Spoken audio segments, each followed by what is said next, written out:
Hey, and today we have Fansproject Retro Future Glacial bot Tusker.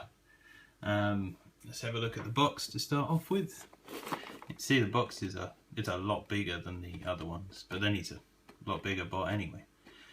You can see there's lots of like weathering and damage to the box, and if you look up here especially, it's very faded and old looking. Mine actually comes with real damage because I don't think it was packaged very well. There's some actual damage to my corners, but never mind. It is on the side. Back of the box, you can see it forms the core of the massive Glacial Lord. And if you look here, you can see images of some of the other Fansproject bots. I believe most of them, or some of them at least, are already out. And there he is on the side. A quick look at the bottom of the box, and it's got screenshots of what was rumoured to be a small animation, I think, but you know, don't hold me to that, I'm not entirely sure. Alright, let's open him up and have a look inside.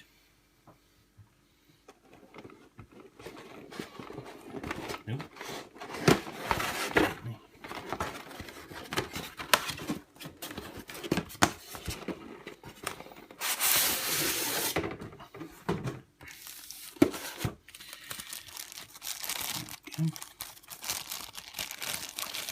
As you can see, he comes with stickers, half of which were applied, the other half of which I applied, but I may have forgotten to do 3. I was actually 4.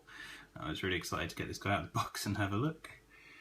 He comes with the really nice G1-esque instruction booklet, which for him is a lot longer because his transformation's, well, the most complex out of all 5.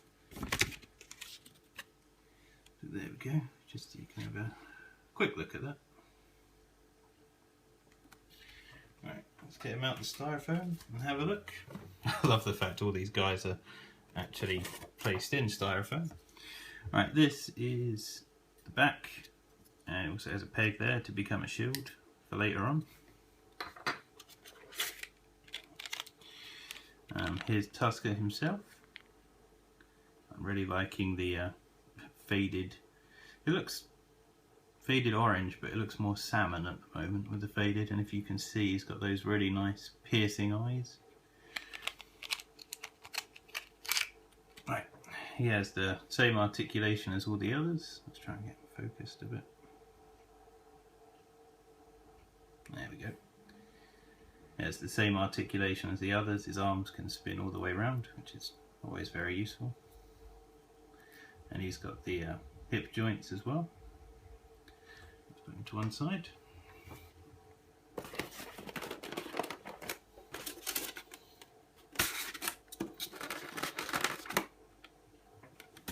Now my mammoth doesn't want to come out of the box.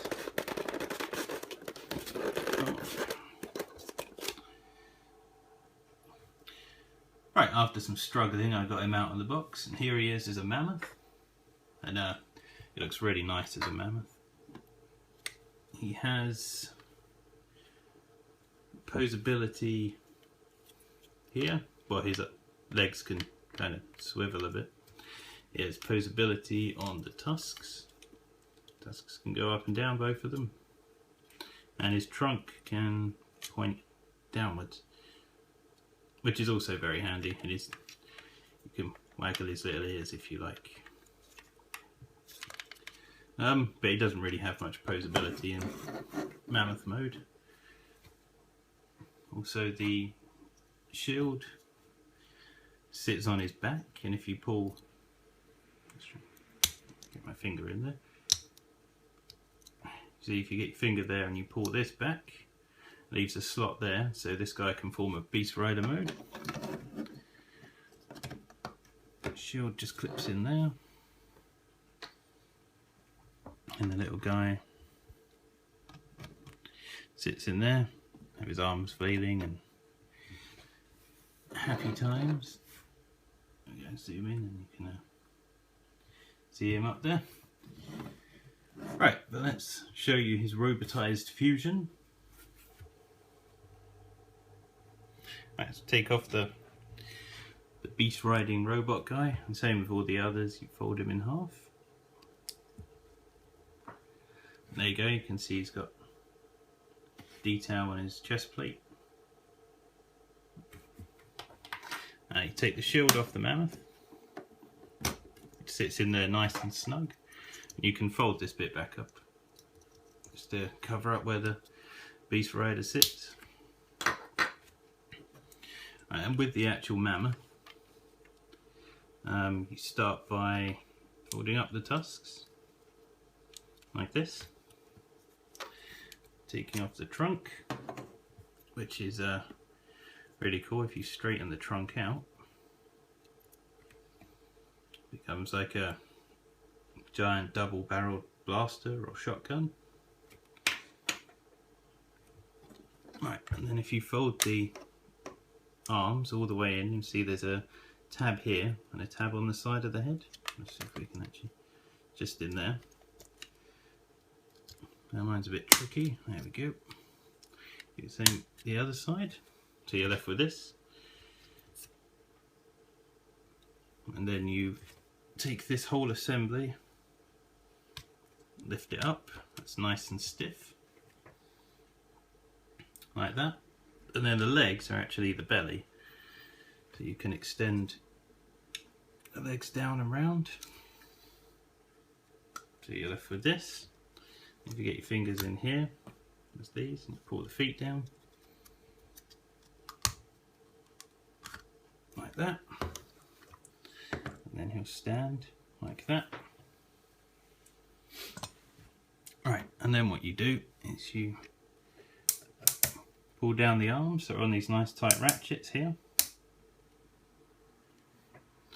Like that. And then you twist the arms down. Here they're on nice clicky ratchet joints. And then with this mammoth backpack, you just fold it up so it sits against the back like that. Oh, it's in a bit of a tilt. You see he's quite a bit back heavy, but he does stand up. If you put one of his arms forward, it should counterbalance him and put the feet down properly, which I didn't do. And his legs also peg together to form another mono leg.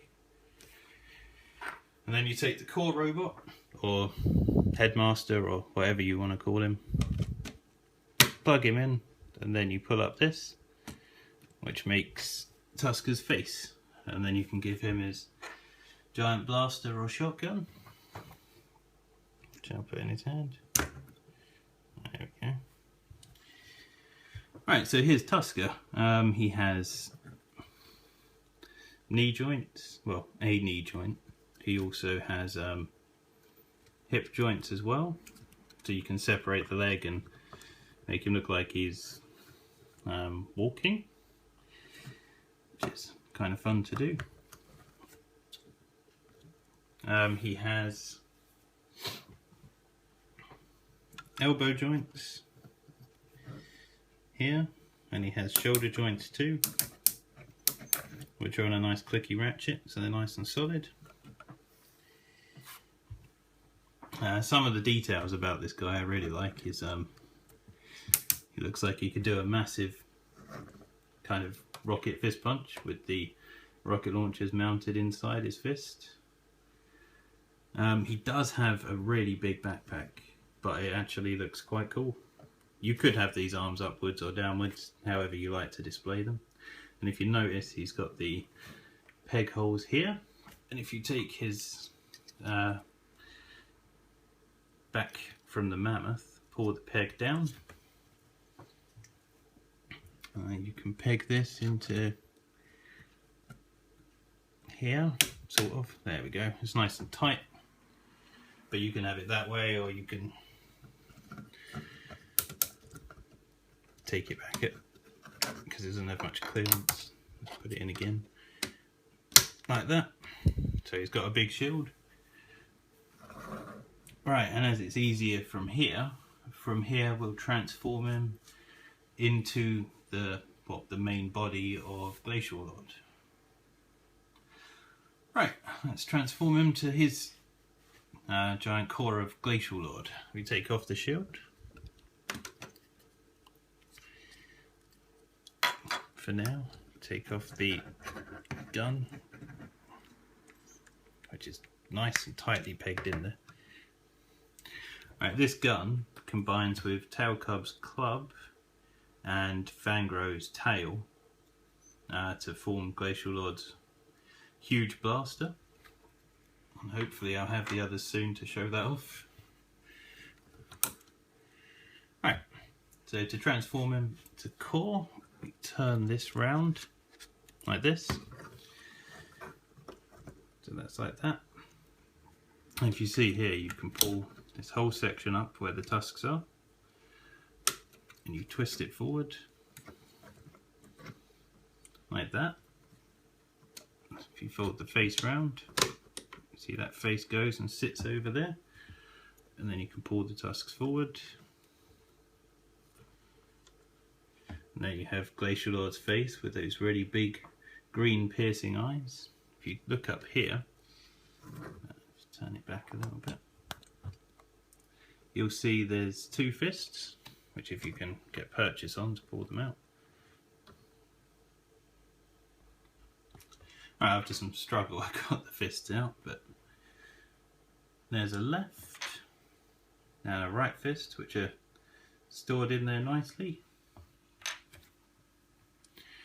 Right, then what we do is we fold,